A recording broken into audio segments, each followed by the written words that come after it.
अब हम आते हैं साथियों पृथ्वीराज पासवान जी ने, जिन्होंने भी उस वक्त उन्होंने अररिया की सभा में कुछ आरोप लगाए थे और इस बारे में भी मैं थोड़ा विस्तार से ही बात करना चाहूंगा। सबसे पहले चिराग पासवान जी को उन्होंने कहा कि वो घर के बड़े बेटे हैं।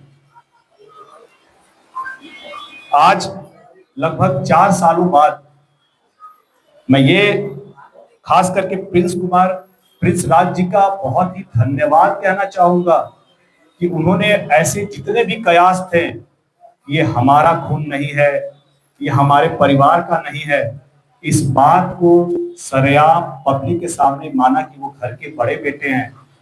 लेकिन आप मुझे ये बात बताइए कि जब जून 2021 में जब चिराग पासवान जी खड़े थे गेट पर हाथ में कैमरा लगाए हुए, तब उस बड़े बेटे के लिए दरवाजा क्यों नहीं खुला था चाचा जी के घर का?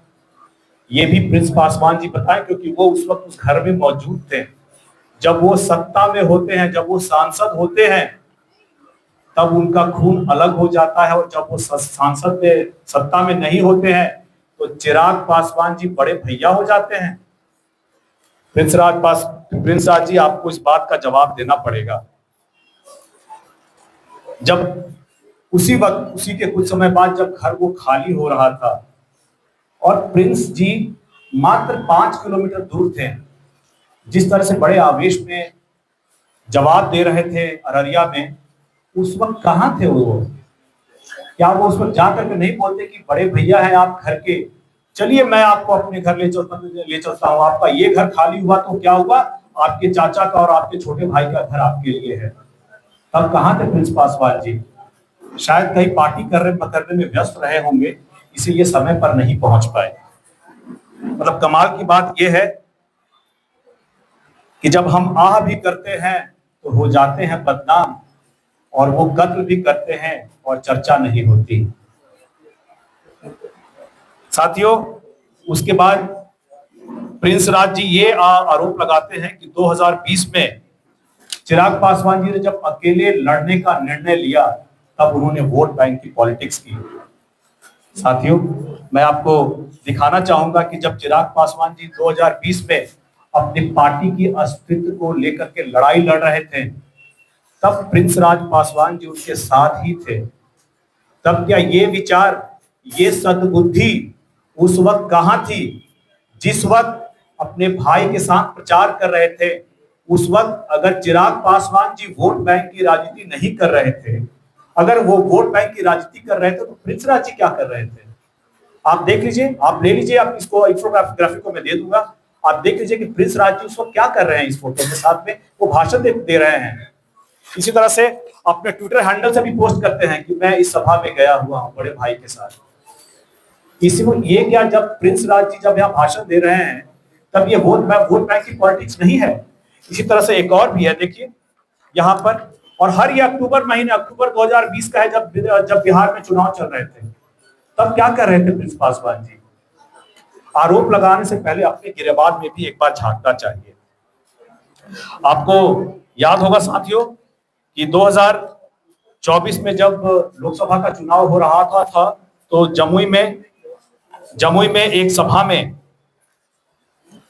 चिराग पासवान जी की मां और मेरी सासू मां को लेकर के अभद्र टिप्पणियां की गई थी, और प्रिंस राज जी अभी परसों बोल रहे थे कि उन्होंने तेजस्वी यादव पे गलत आरोप लगाए। साथियों, शायद प्रिंस राज जी को पता नहीं होगा, क्योंकि वो पढ़ाई लिखाई थोड़ा कम करते हैं, नंबर भी उनके बहुत कम आए हुए थे अलग अलग परीक्षाओं में। उनके राष्ट्रीय नेता, उनके पार्टी के राष्ट्रीय अध्यक्ष पशुपति कुमार पारस जी ने ही इस बयान का खंडन किया था और कहा था कि जो भी हो रहा है ये गलत हुआ है, तेजस्वी जी के जिन भी कार्यकर्ताओं ने किया है ये गलत किया है, ये प्रेस में है, ये मैं आपको दे दूंगा, आप देखिएगा। कमाल की बात यह है कि राष्ट्रीय लोक जनशक्ति पार्टी के प्रदेश अध्यक्ष को यही नहीं पता है कि उनके राष्ट्रीय अध्यक्ष ने किस मुद्दे पर क्या बयान दिया है। उनको थोड़ा बहुत रिसर्च, थोड़ी बहुत पढ़ाई करनी चाहिए और पता करना चाहिए कि उनके राष्ट्रीय अध्यक्ष के हर मुद्दे पर क्या विचार है, क्या बयान है। देखिए, ग्रामीणों द्वारा जब हम लोग गए थे शहर बन्नी में, तो कुछ आरोप लगाए गए उनकी माताजी पर, और उनकी चाची पर, मतलब मेरी चाची सासुर लगी दोनों, उनके ऊपर कुछ आरोप लगाए थे कि वो लोग सरकारी नौकरी में टीचर के तौर पर रहते हुए भी वो लोग पढ़ाने नहीं जाते थे, अपने घर मंगा करके अटेंडेंस लगाया करते थे, साइन कर दिया करते थे और सैलरी ले लिया करते थे। कमाल की बात है कि ये गांव के लोगों ने आरोप लगाया है। इसकी जांच होनी चाहिए और मैं तो चाहूंगा कि इस बारे में सरकार की तरफ से एक जांच हो। इसका दूध का दूध पानी का पानी होना चाहिए और सरकार को इससे कोई अगर क्षतिपूर्ति हुई है तो इस बारे में जरूर इसकी भरपाई होनी चाहिए।